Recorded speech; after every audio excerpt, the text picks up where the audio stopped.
avoid causing each other pain and damage. Breathe, it's okay, I'm safe. All day long, all of our life, everything about our being is about, am I safe? Am I okay? If we see it in that way, then we will approach the situation of our society with more understanding.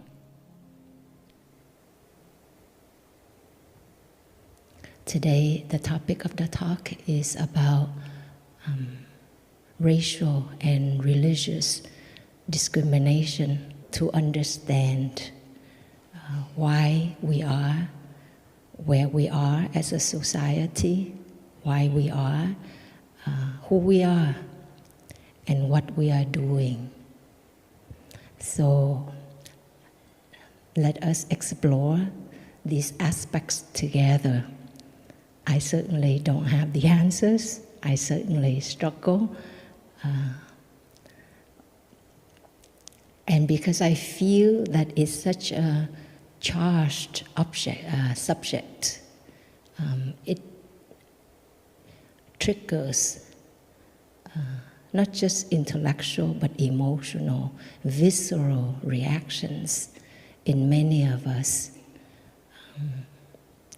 I want us to have a body-based approach instead of a intellectual or theoretical approach, but to look at the manifestation of our mind through our body.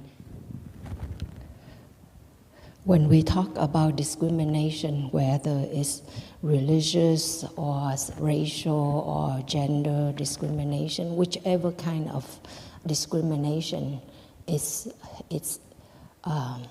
rooted in our mind. And we learn about explicit and implicit bias. I think it's good we go over that a little bit. Bias is an attitude or a view that is in favor of or against a group, a person, or a group of people. That's a bias. And a bias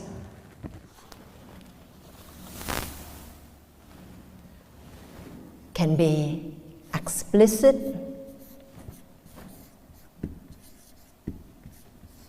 or implicit. An attitude, a view that we are conscious of. I hate red color, I like brown color. That's something we can say. I like that person, I hate that group of people, I'm afraid of them. That's explicit. We had a woman who lived with us for a while, and when she disliked somebody, if that person walked into a room, she'll start to cough. She'll start to make sounds that are quite unpleasant, or she'll stand up and she would walk out of the room or move to another place. If she did not like that person, she would dislike also her friends and her relatives. That's very explicit. And so we can see in us, we have preferences and prejudices and discriminations. When we don't like somebody or a group of people, when we see them, we don't want to look at them. We don't want to even hear the sound. We want to walk out of the room. We shut down. We block the person out, or that group of people out, or that subject out, or that situation, that memory. We block it out because we don't want to face it. That's explicit. An implicit bias is something that we're actually not conscious of, not aware of, but it still dictates our speech, our thinking, and our behaviors. And an implicit bias, not only that is unconscious, but it can go contrary to our overt beliefs and assumptions. For example, I'm a doctor. I make the vow to treat everybody and do no harm to anybody. And yet, somebody comes in because of that person's color. So there's an example, actually, a woman brought her husband to the hospital because he was severely ill and he was African American. And this was most likely in the 80s and the 90s. And they ran all these tests, like including HIV test, because he was so extremely sick. And it came back negative every time. But in the end, they still diagnosed him with HIV. And the woman confronted the doctors and said, why? It's negative. And why do you conclude that? And the doctor said, but he's African American. And the woman said, stop right there. You check for the sickness, for the illnesses that white people also suffer. You check for them. And so the doctor stopped. And they checked. And it turned out he had lymphoma, non-Hodgkin lymphoma. So that's an implicit bias. One can be a doctor, one can be a police, one can be very progressive, very just and good, and yet there we have certain biases deep within us that will manifest through our speech and actions that are contrary to our just and good views. So right now in prison, we know that the majority of the men are men of color, predominantly African Americans. So they may be in there, they may not have been convicted with any crimes yet, but because of that discrimination, they are forced to be arrested, to be on trial, and to be waiting for the trial. So they are there in prison in great number. So these are the implicit bias that all of us have to face. And they say that particularly those of us who believe that we are progressive, that we are just, that we are for human rights and religious rights and environmental rights, etc. Those of us, actually, we have implicit bias that are very difficult to change because we are in denial. We can't accept the fact that we have biases. And by the way, you know what denial stands for? I love this one. I learned this from a social worker. Denial stands for don't even know I am lying.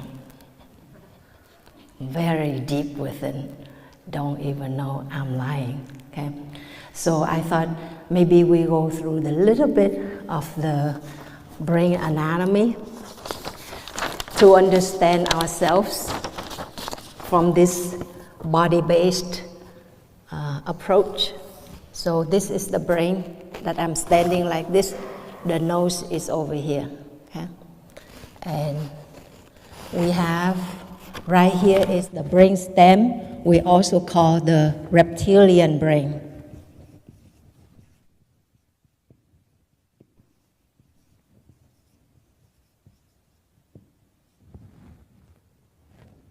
And deep, because the brain has two halves, the left side, the left hemisphere, and the right hemisphere. And so if we split right in the middle, deep in there, we have this structure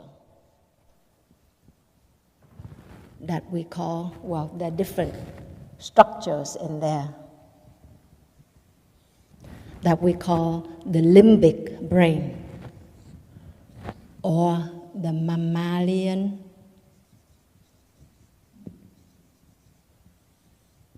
brain.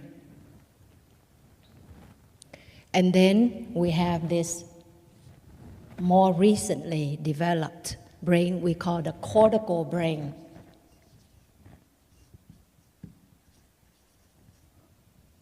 Cortical brain, or the neocortex, because it's new, more recent. Towards the front of this is the front brain. Just to introduce, we call the prefrontal cortex. There's a theory by Dr. McLean. It's called Triune Brain. Triune Brain. Tri means three. Un in French means one. So 3 and 1. And we say it's true. We have the reptilian brain, means the brain of the reptiles. Cái não bộ của những cái loài bò sát. And this brain takes care of very basic function, such as heart rate, respiratory rate, how many times we breathe a minute, etc. Heart rate, body temperature, fight and flight response, stress response, which includes fight, flight, and freeze.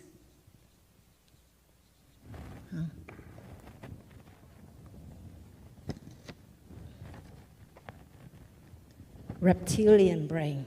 These are its basic functions in us. Towards the base of the brain, down here. Yeah.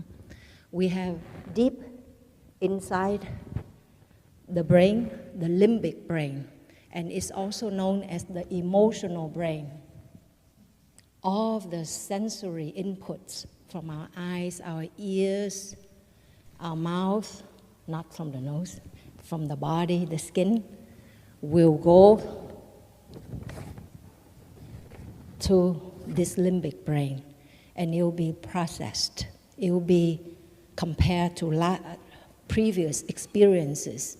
And if like a sight comes in and we see that's the person that we dislike, the color or the shape of the person we dislike, or that we had a negative experience in the past, immediately it triggers a stress response. Our whole body tenses up. Our heart rate increases, respiratory rate increases, and we are ready to fight, đánh lại, or to flight, to run away, chạy, or to freeze. And actually the reptiles, they usually freeze first, if you notice. This is the oldest response. They just freeze in place. But the more advanced we are, these are the two, the fight or the flight. We usually fight if we can. But if we cannot, we'll run away. And if you feel trapped, then you freeze. So this is at work, the limbic brain.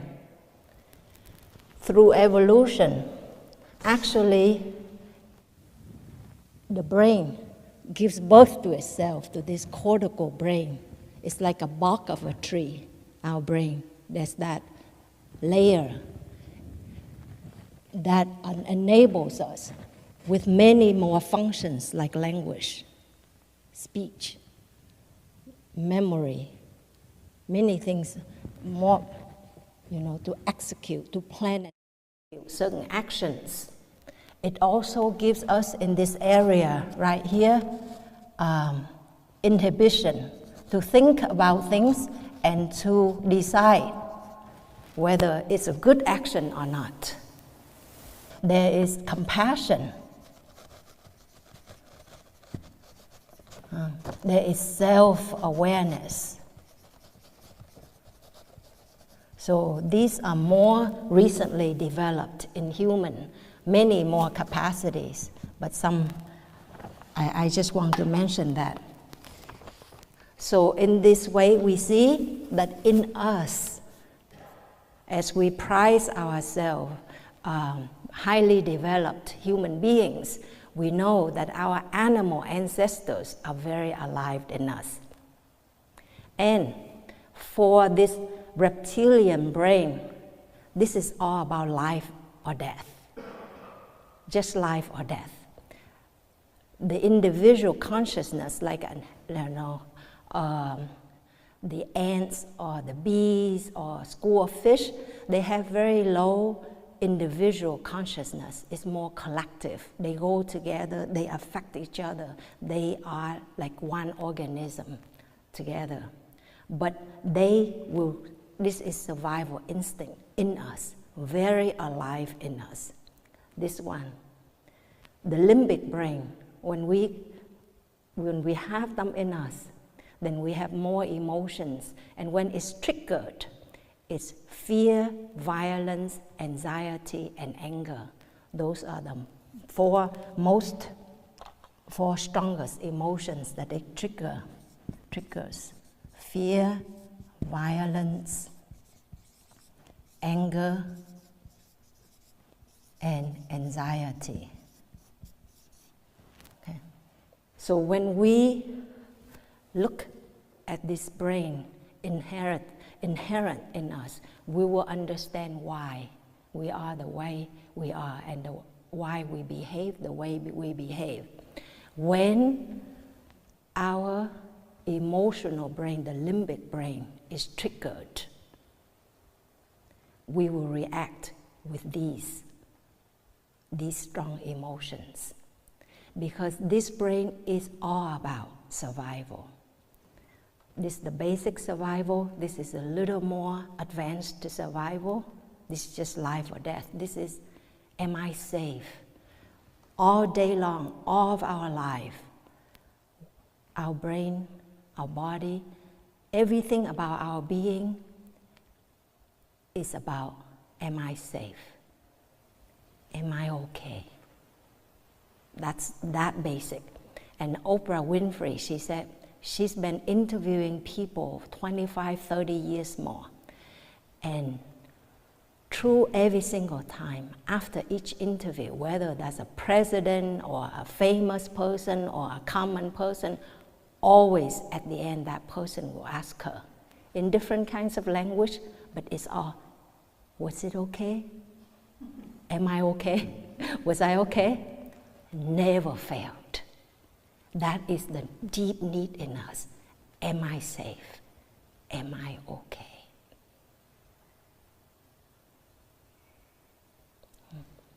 We have that need. And then we develop this brain, the cortical brain, that is more advanced for analysis, for reasoning. But it all comes to that, only make it more complex. So an animal, lower level, an animal like an ant or a squirrel, just wants to be safe. And once it's safe, it's fine. Yeah? But for us as human beings, the definition, the need for safety changes. Like I was watching a TED Talk, and something came up, an advertisement, and this was what it said. It said, do you know that in the US there are 2 million undocumented immigrants? Do you know that the left wing tries to give them Social Security benefits, all of them? And do you know that resources in our country are running out only within 15 years? Act now. Vote yes or no on this proposition. Now, that triggers right there is the limbic brain, the emotional brain. You suddenly feel threatened. How have we been affected by these kind of messages sent in our society. Yeah, you cannot be immune to it. It gets to you. It gets to you. And the friends that you are associated with, the people, the community, eventually will get to you. My brother and I came to this country when I was 17. My brother was 4 years younger than me. 16, 12. He was a little older than 12. We came here, we lived with foster parents. And we've always been so close with each other.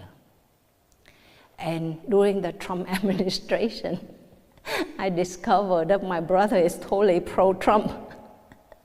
And one day we had this conversation, and he's like, yeah, what about all the immigrants? They will take away the jobs and everything.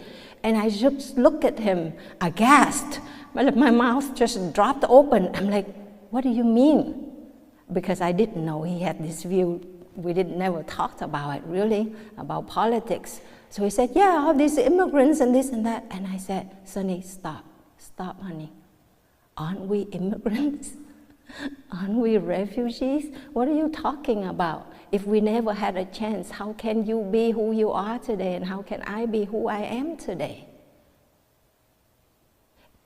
These views, when it's triggered, when it's cultivated, they become explicit. It starts at the level of implicit bias. We're not aware of it. When we receive messages, news that trigger this emotional fear, we may or may not be aware of it. We develop this implicit bias without knowing it. So if we don't have the awareness of our body, of our thoughts, of our speech, it goes unnoticed. And yet we start to treat people differently. We start to look at people with suspicion.